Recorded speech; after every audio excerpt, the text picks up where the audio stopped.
The Communications Authority is denying reports that it plans to snoop into Kenya's mobile phone data. CA Director General Francis Wangusi says the authority is pushing for a system meant to pick counterfeit devices.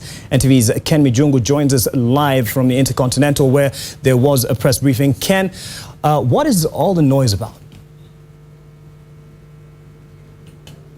Exactly, Mark. He's particularly very annoyed with the telecoms, and the reason is he feels they have not been honest with Kenyans, especially in providing that information. And he has clarified that this is a device management system that basically does not deal with the data or content that is in the phone, but rather just the device. And the main aim is just to ensure that the consumers are protected. But Mark, that's from my mouth. Let's now hear from the horse's mouth, because he's very passionate about this. Thank you very much, Director General, just coming for speaking to us, and of course for the press conference. A lot of Kenyans right now are concerned, especially with the aspect of this device.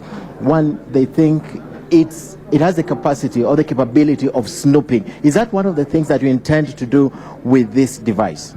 Absolutely not. In fact, on the contrary, this device management system we are putting in place is a database that is supposed to blacklist all counterfeit phones, blacklist all stolen phones in real time, and not allow them to work with on operators' networks. At the same time, this device will also be able to help us monitor gadgets like SIM boxes that are now being used to terminate illegal traffic here, where the government is losing a lot of money, and therefore it has really no capability. It is just simply a database. It has no capability of intruding or in any way, be connected to information that is in the SIM card toolkit, which is the private information that the operator and the subscriber has. So for anybody to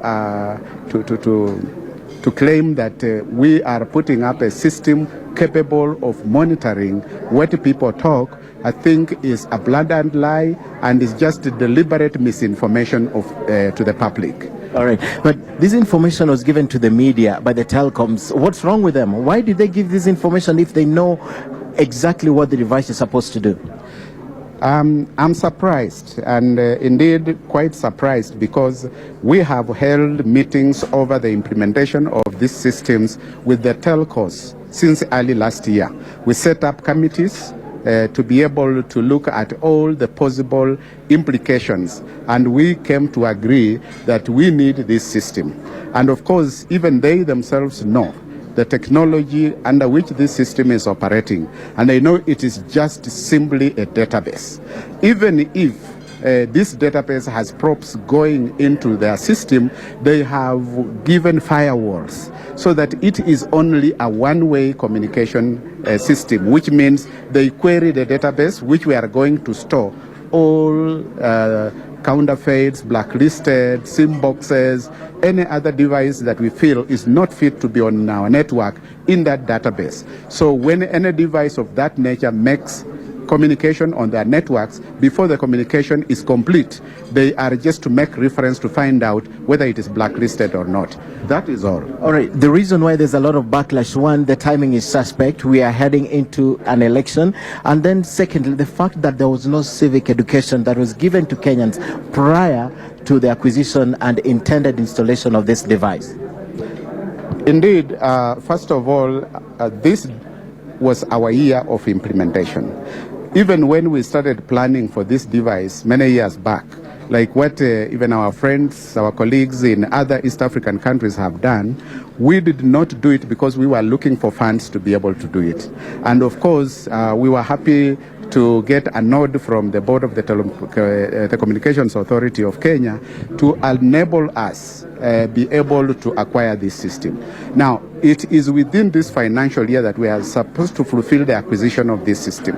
So we were not, there was no timing at all with the elections. In fact, even when we were planning, elections were not in our mind. And therefore, for somebody to relate our acquisition of this system to the elections when it is meant to improve the services on our networks, I think is ill-conceived. Now, the other aspect that I want to answer with regard to the question that you have asked me is that the awareness campaign was going to be the last stage for us to inform the consumer what system we have put in place and how the consumer is supposed to interact with this system.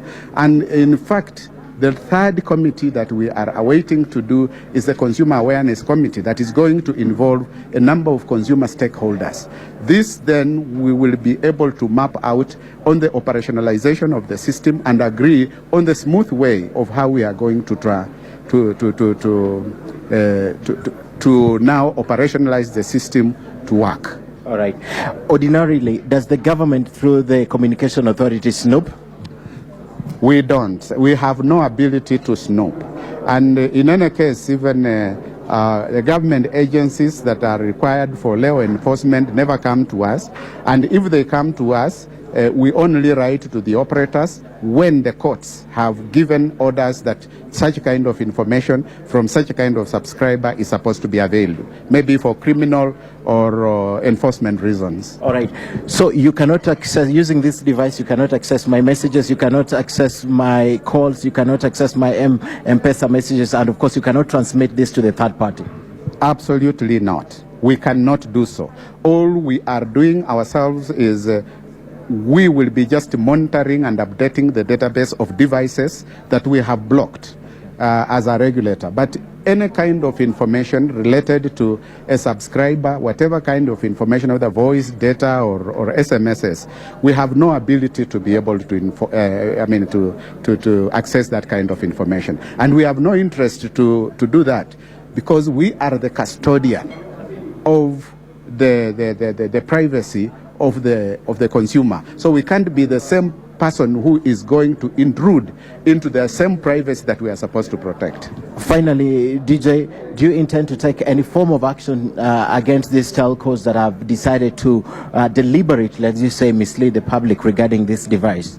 I think they have had my reaction to it, and what I want to tell them, because what I read is that they think they are going to form a kind of an association to be able to block our efforts.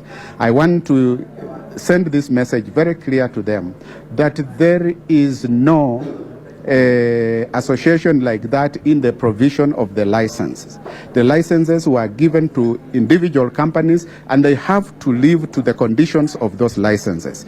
So for them to come together and say they will force the regulator to cow down, I think is not possible, and they are playing dangerously. So what I want to say that probably they spilled the beans up to there for us to inform the public, but they are not going to go ahead to attempt to block us from installing the system. All right, thank you very much. Speaking to the Director General, Francis Wangusi. Mark, unless you have a supplementary question, I have to let him go. That is clear for now. Thank you very much, Ken Mijungu. Of course, the Communications Authority has had its say. We'll hear from the other side, at least the informant, that is the telco companies, on what they have to say in response to this. Earlier, I was talking to Okiom Tata, human rights activist. He says he has the intention to file a petition this afternoon with the clarification given. Let's see if he follows through on that.